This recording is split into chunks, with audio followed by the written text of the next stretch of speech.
Assalamualaikum warahmatullahi wabarakatuh. Hello guys, di sini aku akan menjelaskan tentang cegah polio dengan citasi tingkat toilet.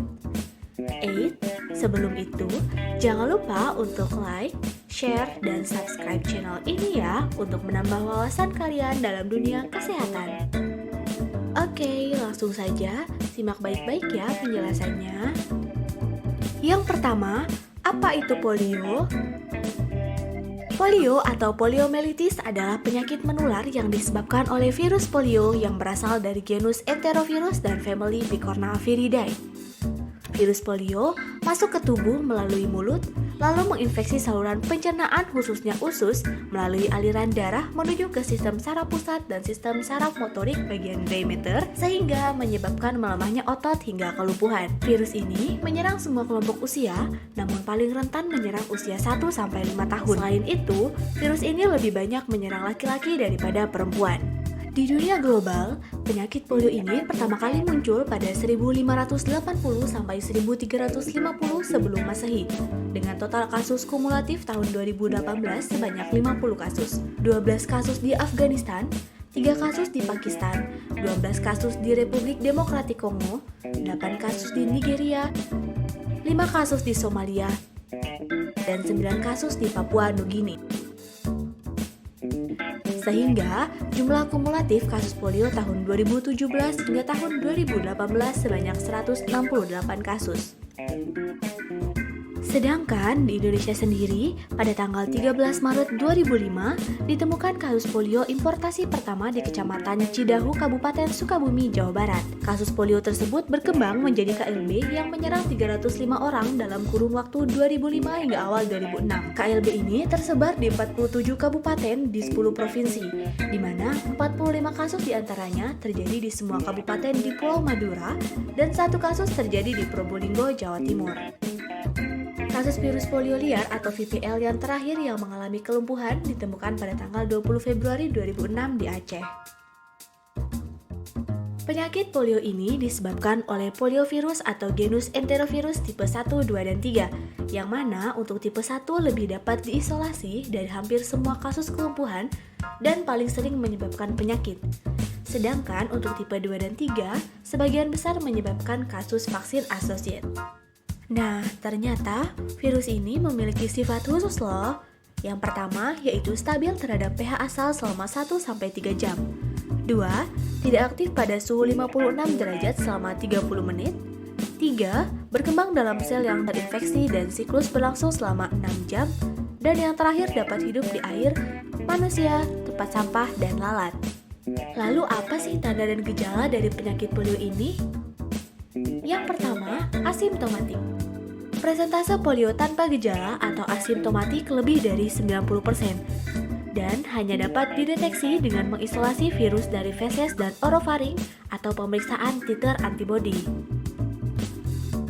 Kedua, poliomyelitis abortif. Poliomyelitis abortif merupakan sakit yang terjadi secara mendadak dalam kurun waktu selama beberapa jam saja. Gejalanya seperti muntah, nyeri kepala, nyeri tenggorokan, konstipasi, nyeri abdomen, malaise, dan timbul keluhan seperti anoreksi dan nausea. Kemudian yang ketiga ada poliomyelitis non-paralitik.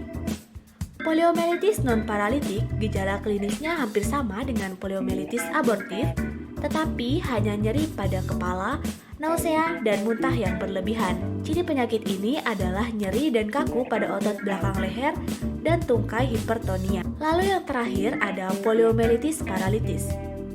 Poliomyelitis paralitis merupakan kelumpuhan secara akut disertai dengan demam dan gejala seperti poliomyelitis non-paralitik, di mana sebanyak 4-8% penderita dapat mengalami demam tinggi, sakit punggung dan otot yang biasanya berlangsung antara 3-7 hari, disertai gejala seperti meningitis aseptik yang akan pulih 2-10 hari.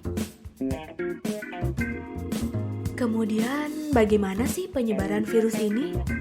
Yang pertama adalah secara langsung, yaitu melalui droplet dan orofaring, serta feses penderita yang menyebar melalui jari yang terkontaminasi pada peralatan makan, makanan, dan minuman.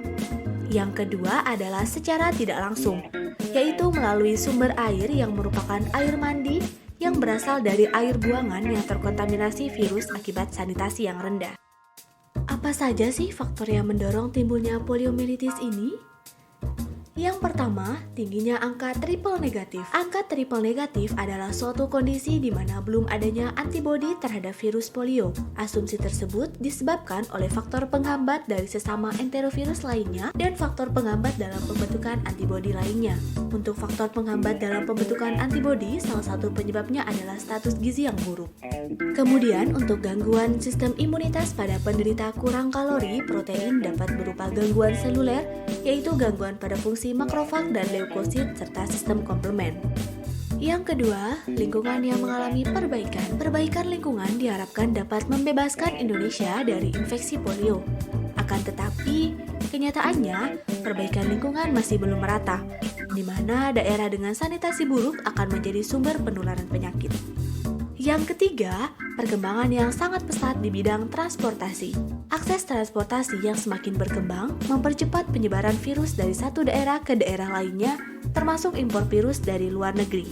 Kemudian yang terakhir yaitu keadaan sosial ekonomi. Keadaan sosial ekonomi tidak mempengaruhi terjadinya poliomyelitis secara langsung.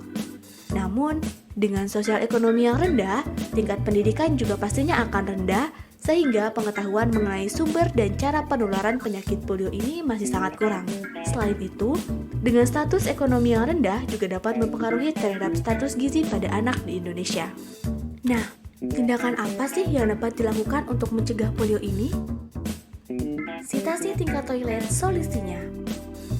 Yang pertama, vaksinasi. Imunisasi adalah langkah pencegahan polio yang paling efektif. Imunisasi polio diberikan sebanyak 4 kali dalam 4 bulan pertama kehidupan bayi. Dilanjutkan dengan imunisasi polio tambahan dalam Pekan Imunisasi Nasional Polio yang dilaksanakan setiap tahun. 2. Cuci tangan. Pastikan tangan bersih sebelum menyentuh hidung dan mulut adalah langkah pencegahan polio paling mudah yang dapat dilakukan di mana saja. Kemudian yang selanjutnya ada kebersihan makanan dan minuman. Virus dapat hidup dalam air dan bahan makanan. Memasak air dan makanan sampai benar-benar matang dapat membuat virus mati dan gagal masuk untuk menginfeksi tubuh kita. Yang keempat ada tingkatkan imunitas tubuh. Daya tahan tubuh yang baik adalah kunci untuk memerangi virus dalam tubuh kita. Cara yang dapat dilakukan ialah mencukupi kebutuhan cairan, konsumsi makanan kaya nutrisi dengan memadukan sayur, daging, dan buah, serta konsumsi vitamin dan tidur yang cukup. Kemudian yang terakhir yaitu pemilihan toilet umum. Virus polio dapat menular melalui kontak dengan kotoran atau feses penderita. Oleh karena itu, alangkah baiknya untuk selalu memperhatikan kebersihan toilet umum sebelum digunakan ya. Oke, sekian dulu ya penjelasan mengenai penyakit poliomyelitis. See you di next video. Wassalamualaikum warahmatullahi wabarakatuh.